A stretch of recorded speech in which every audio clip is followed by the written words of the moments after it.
Ofundisayo uVabakshni Maharaj. Ngifuna nje sike siqhubeke sibheke izibalo ezimbalwa esebenzisa yona iPythagorean theorem yethu lena. Ungixolele izwi lami bengeke ngihlabelela izolo bekumnandi kakhulu.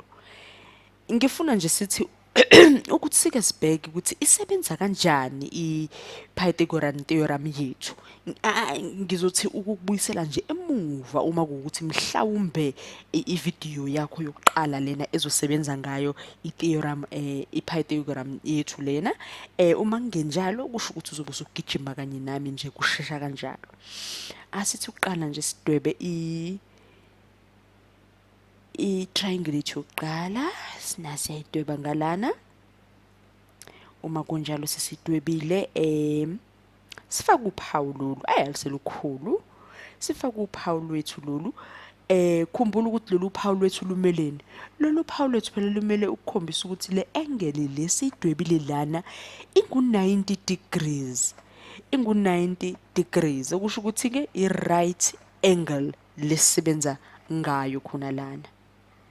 Asibone ukuthi kuzo lesona selisibalo ikuphi okunye ekuzomela sikwazi noma siqaphele ngako phambi kokuba siqhubeke nesibalo sethu sisenze ngokukhulu ukuzethemba nanokukhulu ukusheshsha.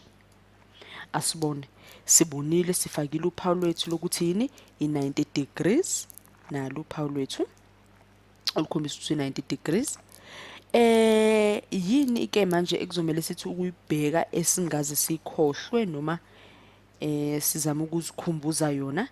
Buka la i-90 degrees noma i-angle yethu ibheke khona. Naku ngikufakela uphawu lokuthi ngikhuluma ngani ngikhombe lo mugqa. Khumbula lo mugqa siubiza ngani nge-hypotenuse. Uzama ukubhalela la. Siubiza nge-hypotenuse. Kungani siubiza nge-hypotenuse?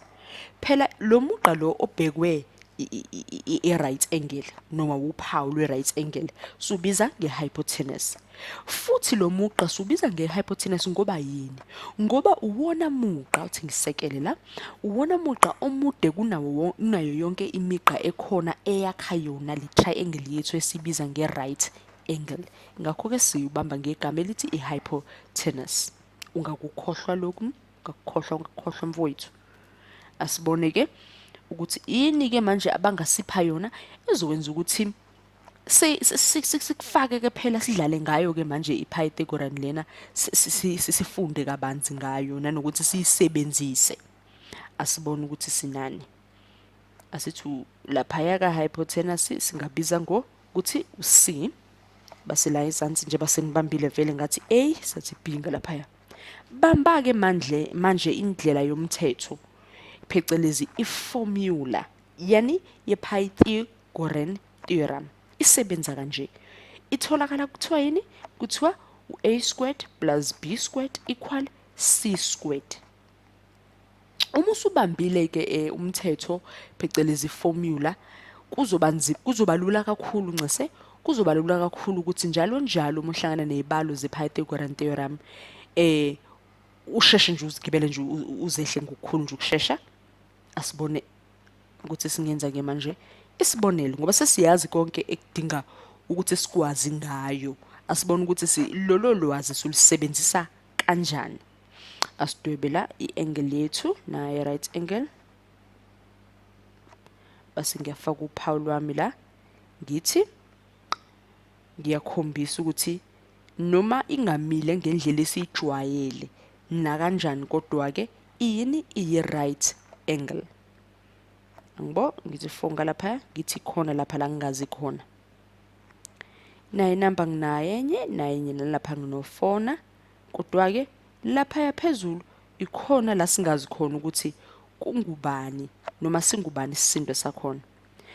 Uyabona ukuthi lapha u4 nala sengibize khona ukuthi uC cishe kube indidi cishe ungaboni kahle ngendlela edwetshwe ngayo i-angle lethu ukuthi iyiphi i-hypotenuse lana phakathi kwa4 naka-C. Kodwa kubelula kakhulu ukuthi uyikhiphe nje ukuthi yilapha ka-C ngoba yini? Ngoba uyayibona i-right angle lethu noma uphawu lwe-right angle lubhekephi? Lubheke lapha phambili esikhaleni sisibiza ngo-C.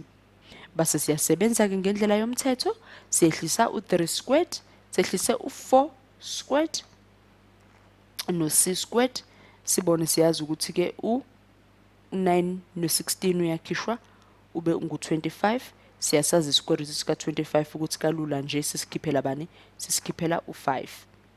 Ngakho uyabonile nawe noma futhi uyabona nje namanje ukuthi ukukhipha nje impendulo la kulula kanjani, kudlula nokuthi kubelula, kumnandi kanjani ukukhipha nje impendulo zakhona la. Bese kube into elula nje ongayeluke nje uyenza uyiphinda phinda, futhi uma usunolwazi olubanzi nje usungachazela nomngane wakho nabanye abantu baseklasini noma abantu abangaphansi kwakho eklasini ngaphansi kwakho. Asibone isibonelo esinye. Siyayidweba i-angle yethu lena, sifake nophawu ukuthi right angle. Ngiphiwe u9 u6 no12 ncase. Kase kwaba khona ne-question mark yethu ke ekhombisa ukuthi khona la singazi khona. Siyabhala ke umthetho wethu le, i-formula. A squared b squared equals c squared. Asibone ukuthi ke a squared siwufaka njengenamba bani, ubani esingenayo, iphi i-hypotenuse yethu. Nansi ngiyigcizelela. Kungani ngithe iyona leyo? Ngoba uyabona ukuthi umugqa omude kunayo yonke imigqa khona la yakha le right angle, futhi uyabona ukuthi uphawu lwe right angle likhomba khona lapha kula mugqa wethu. Ngakho siyazi ukuthi na kanjani mele sithole equal 144. Siyazi ukuthi isquare root sika 12 sisipha bani, sisipha u144. Ngakho asizusaba nje, siyazi kahle ukuthi sisebenza ngani. Asibone ke ukuthi siqhubeka kanjani. Singathi uB lapha la sithi uA. Uma sesisho kanjalo ke sekusikhathi sokufaka ke inombolo zakhona. Singaba no 6 squared, sibe no b squared, sibe no 144, sibe 36 ngoba isquare root sika 6 singu square root upower u6 to the power of 2 usipha 36. Sibe no b squared basifuna ukukhulula ngapha 144 minus 36, b squared 112. Sifuna ukuthi sike sibheke ngesquare root ukuthi uma sifaka isquare root sizothola yini usizo, ngoba sifuna ukukhulula uB. Basifuna ubona ukuthi isquare root lesi sika 122 singakwazi yini ukusinciphisa noma singazi usiqaqa sisivule, sibone ukuthi kahle kahle sisukaphi mhlawumbe noma yiphi number ezwakala kangconywana saso. Uma kungenjalo akunani phela singasifaka naso sinjalo. Siyabona la ukuthi u16 singaphuma no7 singaphuma.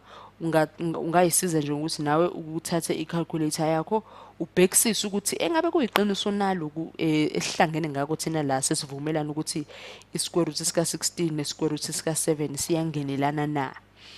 Asibone la ukuthi uB singagcina sesithe ubanga isquare root sika 16 siyazi ukuthi u4, sifake nesquare root sika bani sika 7 ngalaphaya.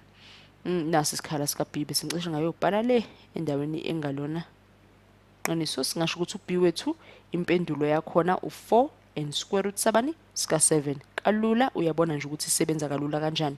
Na ungaze uchazela abanye abaningi uzube nama class akho nje nawe impela.